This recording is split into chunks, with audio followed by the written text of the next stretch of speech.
એટલે લેટ હોય. અને જો હજી વાગ્યા છે 9. એટલે મમ્મી ને પપ્પા ગયા છે રિપોર્ટ કરાવવા. મમ્મી ડાયાબિટીસના સવારે જે પૂછા પેટના હોય ને એ કરવાના હોય. અને હું બનાવું છું નાસ્તો. નાસ્તામાં ભાખરી ચા હે ને ઓલી જો યામી આજે વહેલી ઉઠી ગઈ, ભેગી આવી છે ને નાના બાવની જેમ રોવે છે. યામી નાના બાવની જેમ રોવે છે. તો ગાઈ ને હાલો હવે ચા નાસ્તો બનાવી લઈ. જો ચા નાસ્તો બનાવી ભાખરી ચા. આજ સાંજે હે ને ઇડલી સાંભારનો પ્રોગ્રામ છે. તો એના માટે હે ને મેં આ પલાળ્યા હતા ચોખા અને દાળ. હું બધા બેટરના જે બેટર હોય ને એ ઘરે જ બનાવું. ઢોકળા છે, પછી ઇડલી સાંભાર, ઉત્તપમ, ઢોસા, મોસ્ટ ઓફ બધા બેટર હું જાતે જ બનાવું. બહારથી અમે રેડીમેડ ક્યારેય લેતા જ નથી. અને ઘરનું એટલું મસ્ત આવે ને કે વાત જવા દો. ઢોસાય મસ્ત ક્રિસ્પી જ થાય, સરસ થાય. એટલે અમે પહેલેથી જ હે ને હું ઘરેનું જ બધું બનાવું. આથી ને ડાયરેક્ટ બહારથી તો રેડીમેડ ખીરું બહુ ઓછું લઈએ અમે. તો હવે આજ સાંજે ઇડલી સાંભારનો પ્રોગ્રામ છે એટલે આજે પલાળી દીધું હતું રાતે. અને હવે નાસ્તો કરીને પછી પીસી નાખશું આખો લેવા. તો જો કામ કરીને ફ્રી થઈ ગયા અને હજી નાઈ તૈયાર જ થઈ હતી. એટલી વારમાં પસીનું જો કેટલી ગરમી થાય છે ને વાત જવા દો. અને વાગ્યા છે 11:15 ને મમ્મીની ગયા છે બીજો રિપોર્ટ કરાવવા. એક સવારે ભૂખા પેટે હોય અને એક જમીને પછી હોય. એટલે હવે એ આવીને નાસ્તો કરે પછી પાછો 1.5 કલાક પછી પાછો બીજો રિપોર્ટ થાય. એટલે એ હવે મમ્મી પપ્પાને આમી ગયા છે બીજો રિપોર્ટ કરાવવા. ને હું નાઈને થોડુંક કામ બાકી હતું એ કર્યું. નાઈને ફ્રી થઈ ગઈ. હવે આવે પછી રસોઈનું પૂછીને કાંઈક કરી શું કરવાનું છે એમ. ને જે વાગ્યા છે 11:15 ત્યાં સુધીમાં હું વિડીયોનું એડિટિંગ કરી નાખું. અને આગળના બ્લોગમાં કીધું એમ કે જ્યારે બની જાય ને બ્લોગ તો અમે મૂકી જ દઈએ.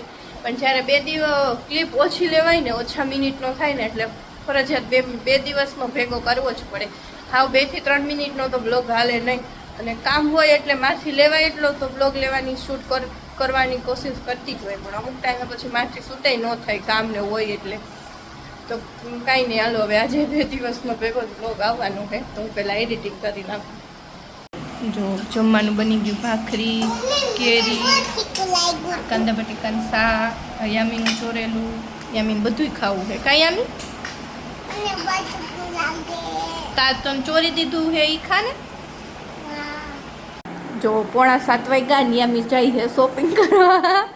અને મોઢું ચડાવ્યું હે તો ક્યાં જવાય? બાબા જવું છે. લપેસી ખાવા નહીં. તારે કોના ઘરે જાવું? હયુન ઘરે જાવું છે. છી કરતા કરતા કે હયું મને મૂકીને વયો ગયો.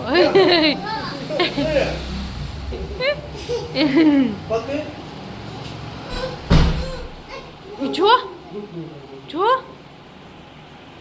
કે હું ડાયપર લઈ આવું પછી આવું કે ડાયપર લેતી આવું.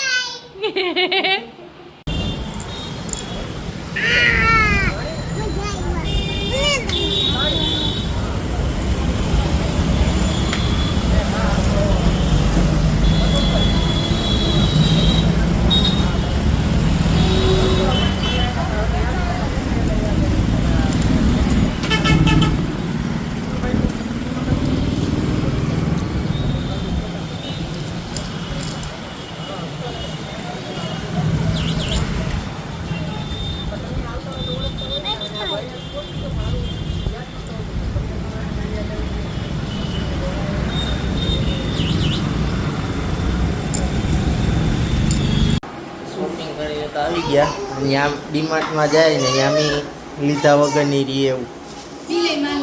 હા, બિલે માન બનાવાતી. ઓલા ભાઈને દઈ દો ને અડાડી દે, ઓલા ભાઈને દઈ દો ને અડાડી દે. કોને લઈ દીધી હે?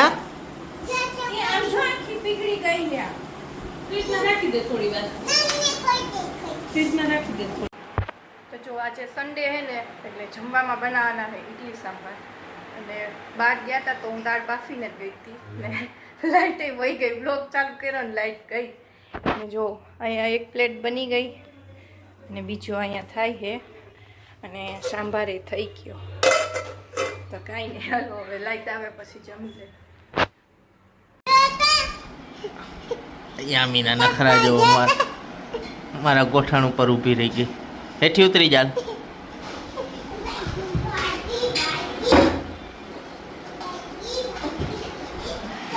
જો મારા હાથું ઉત્તપમ બની ગયા. મમ્મી જીગુન પપ્પા હાટું ઈડલી છે, સાંભાર છે. યામી બેન જો ખાતા ખાતા ભાગી ગઈ. એના ધંધા જો.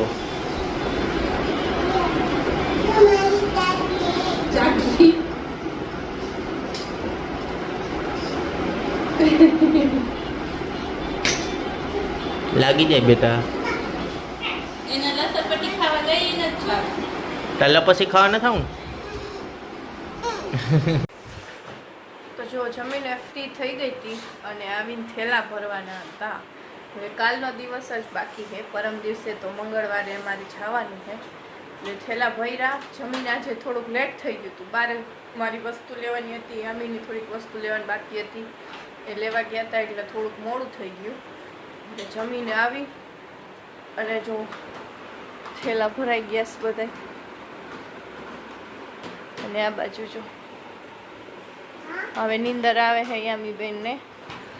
અને જો કેટલું ગોઠવીને હમાડ્યું તોય 3 થેલા તો થયા જ.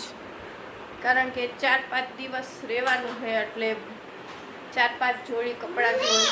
હા, પછી 1-2 જોડી નાઇટ ડ્રેસ હોય એટલે એક જણાના 6-7 જોડી તો કપડાં થાય. એટલે એવો એક થેલામાં 2 માણસના કપડાં તો આવે જ નહીં, એ અલગ અલગ જ કરવા પડ્યા. મારો નિયામીનો તો એકમાં આવી ગયું, પણ પછી બીજી ઝીણી જે વસ્તુ હોય એ અમુક વસ્તુ હોય એ બધી નહોતી સમાતી.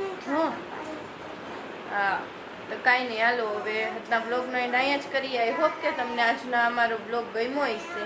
ગમ્યો હોય તો લાઈક કરી દેજો, શેર કરી દેજો અને હા, સબસ્ક્રાઈબ કરવાનું ન ભૂલતા. મળીએ કાલના નવા બ્લોગ સાથે. ત્યાં સુધી બધાને બાય બાય.